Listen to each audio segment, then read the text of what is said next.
listening to Season 1 of the Get Started podcast, the podcast show set to reveal fintech's brightest founders. We've kicked off with 9 fintech leaders recording live at Europe's biggest fintech show, Money2020. Stay tuned and email us at contact@getstarted.media if you'd like to feature. Welcome to the latest episode of the Get Started podcast. Today, my guest is Pav Gill. We're here at Money2020. Pav, hello. Pav, if we could begin with, do you mind please introducing yourself, your role, and a little bit about Confide, please? Sure, thank you for having me. My name is Pav Gill, and I'm the CEO and founder of Confide. It's a whistleblowing software and corporate investigations platform that enables organizations to carry out corporate investigations from start to finish with no loss of audit trail. And when you were first setting up Confide, what would you say was the core mission or vision of your company? Well, I'm better known for being the Wirecard whistleblower. So, I've seen things as a lawyer by training. I've worked at law firms, I've worked at in-house firms from Wirecard to Wise and crypto companies as chief legal officer. And I've seen how poorly generally any kind of organization manages internal reporting cases. So whether it's a HR issue or it's a data breach or it's a financial crime, whistleblowing type situation, organizations can definitely improve as to how they deal with these cases. And I've also seen it from a whistleblowing side. So I thought, why not put all that experience in my life's journey in that sense into a product that would benefit organizations, people, and lawmakers. And it struck me at some point last year, in fact, just in this exhibition hall in the RAI in Amsterdam. And so that's how Confide was born in August last year. And it never looked back since. Great stuff. And so at this point, how big is your team? And I guess, how many people are you up to?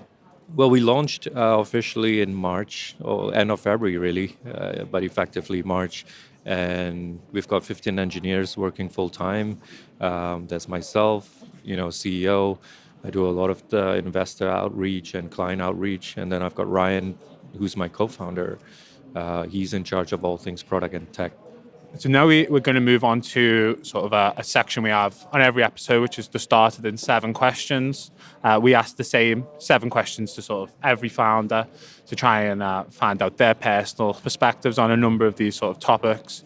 Now, I think we've touched upon a little bit of the first question in what we've just spoke about with your past experience as a whistleblower with Wirecard and how it sort of led to you setting up Confide. But maybe if given that we're at Money2020, if you could maybe expand a little bit on that moment here last year, what that was like when you decided, and setting up Confide, if you want to talk a little bit about that. Sure. So I was here at the RAI last year. I was keynote for the Institute of Internal Auditors annual conference. And one of the questions that the members in the audience members, they asked was, so are you going to do anything exciting with your life? And I said, I'm thinking of creating this company. It's called Confide. This is what it's meant to do. And it's funny because after the event when the networking started, instead of everyone coming up and asking the usual Wirecard questions, they were asking things like, do you have a website? Is there a sign-up page? And these were people from, attendees from Qatar, from Africa, from Asia, and all that. So that immediately kind of validated at that moment the business idea. And that's when I went back and I told Ryan, look, we should really do this. The idea being behind Confide, Confide's a very powerful word because oftentimes in a speaking up situation, when you want to raise a concern, you don't know who to confide in, or you're over-confiding in the wrong person, or you just may be restricted in confiding, right? Like legal privilege, NDAs and stuff. So I think that word should resonate with a lot of people in that situation. And the aim of the company is to actually minimize external whistleblowers from being created. So if they trust something in the company, a good process, a software keeps them safe and anonymous, they would then use it. And hopefully the company would sensibly manage it and not get taken by surprise when these individuals are forced to go outside the company, to the press, to social media, to regulators, just to raise a concern that wasn't dealt with internally. And obviously that sort of inception moment sounds, that moment last year, Money 2020, sounds like a really positive and exciting moment along your journey. I'm just wondering, sort of outside of that, are there any other sort of moments or experiences as on this journey with Confide that you would love to repeat again? Not yet so far. I think it's fun. Like I think the launch we did with Sky Parlor, I think that was a very fun moment. It was well executed. It was in the Shard at the end of February in London. I think that was great. We got all the good journalists involved. So yeah, if there's anything like that, I would like to see that happen again at some point.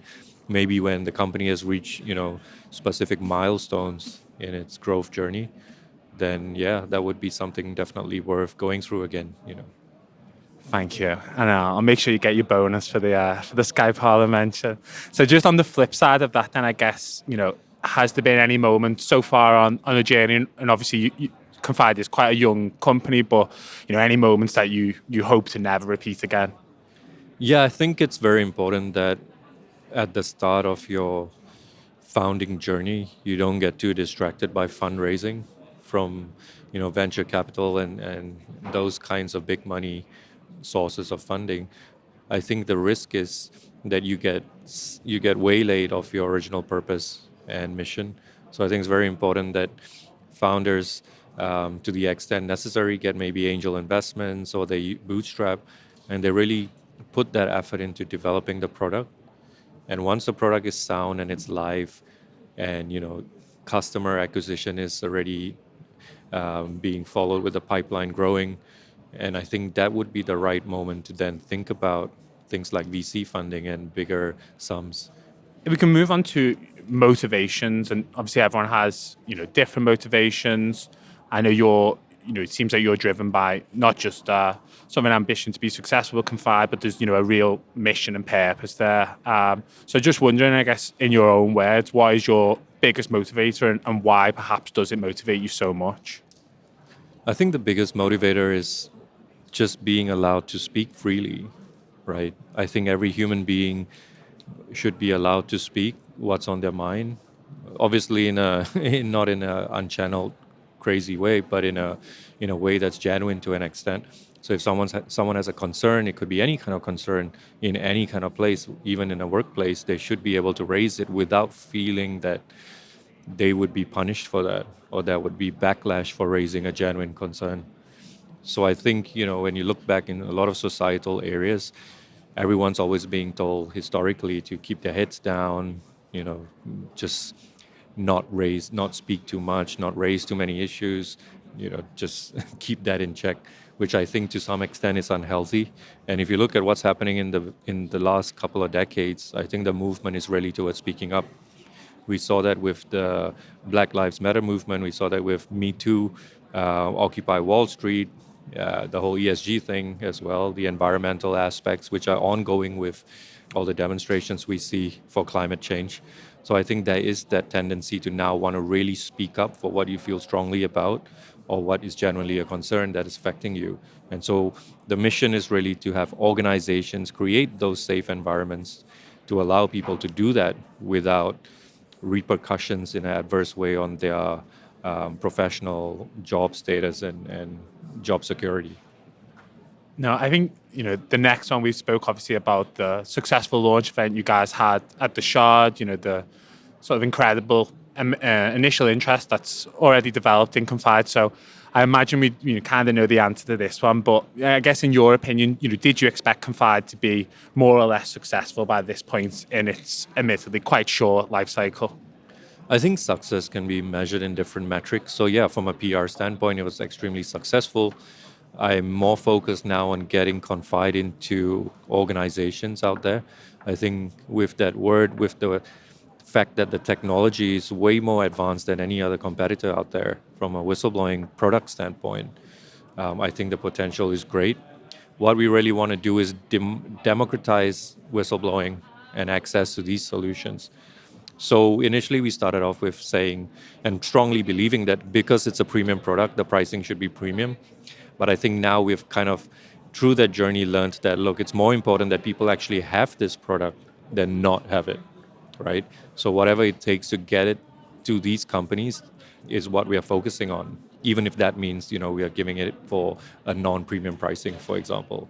Because to me, it's really important that everybody has this in place so that workplaces can become safer and business leaders can stop being taken by surprise when they read something bad happening about their company in the news or through external means.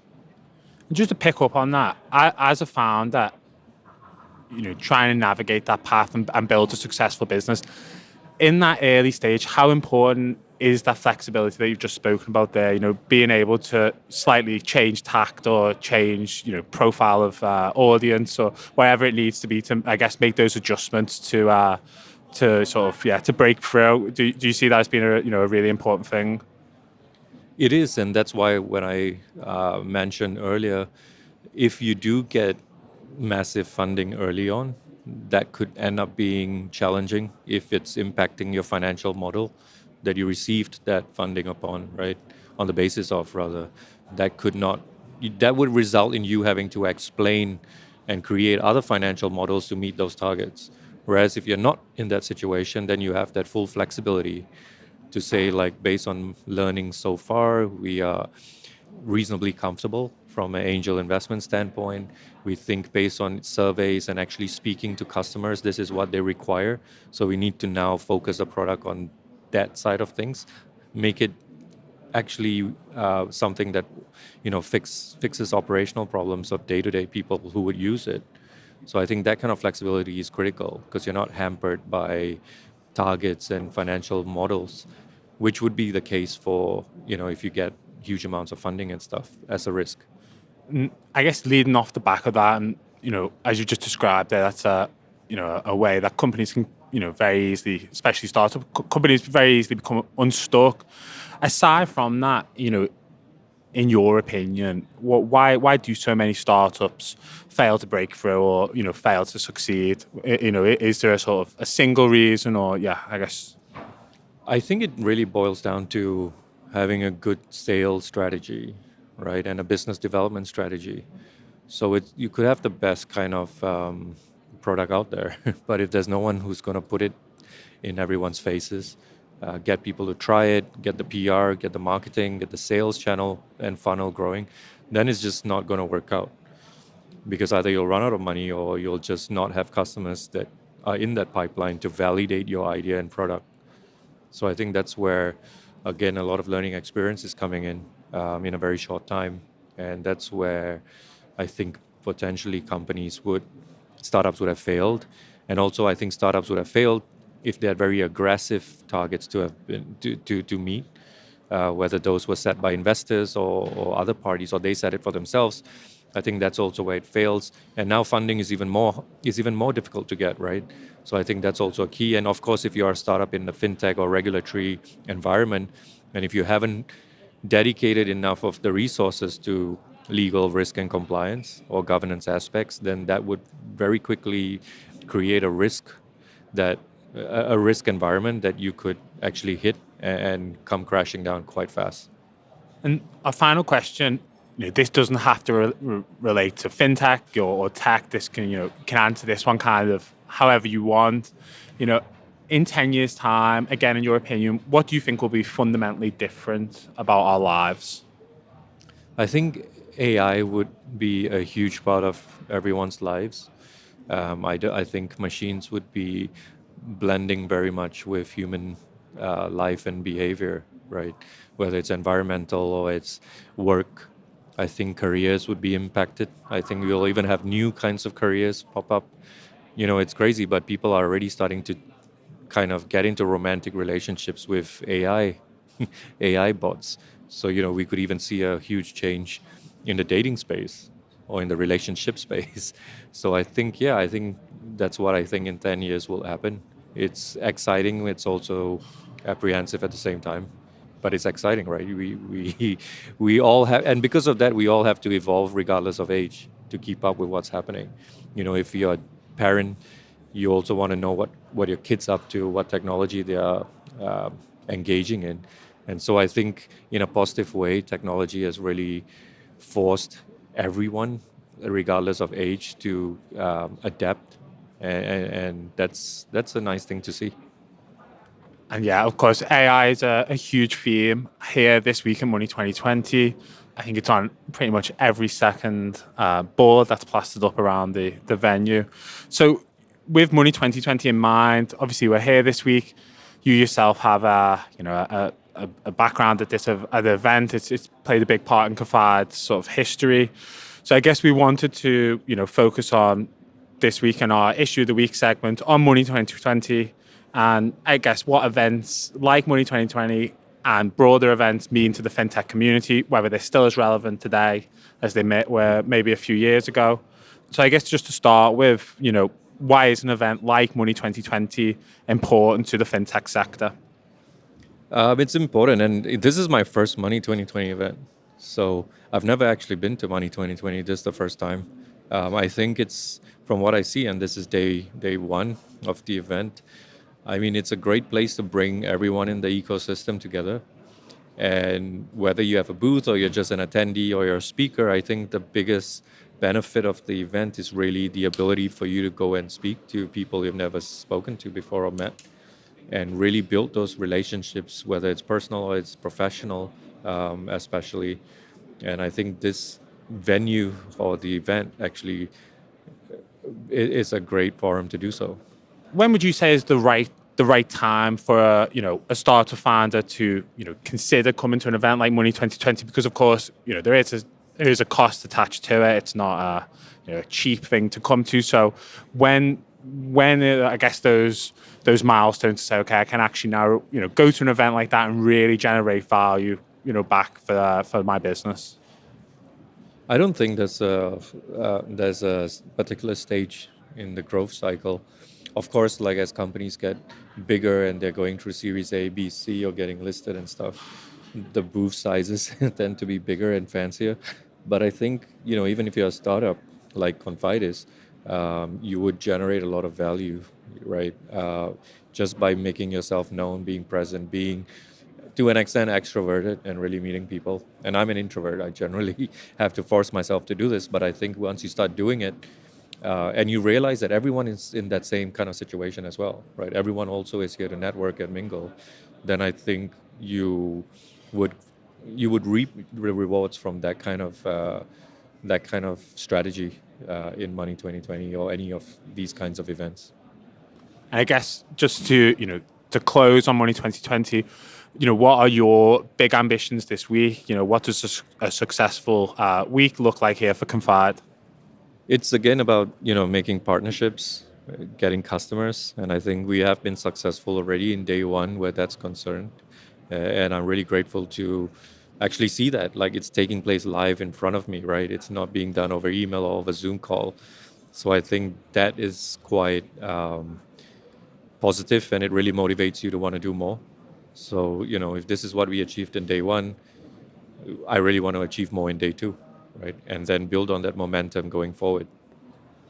Well, I'm sure it's going to be a very successful week for Confide. So, Pav, I would like to thank you so much, for your time today. Obviously, a lot of really interesting insights.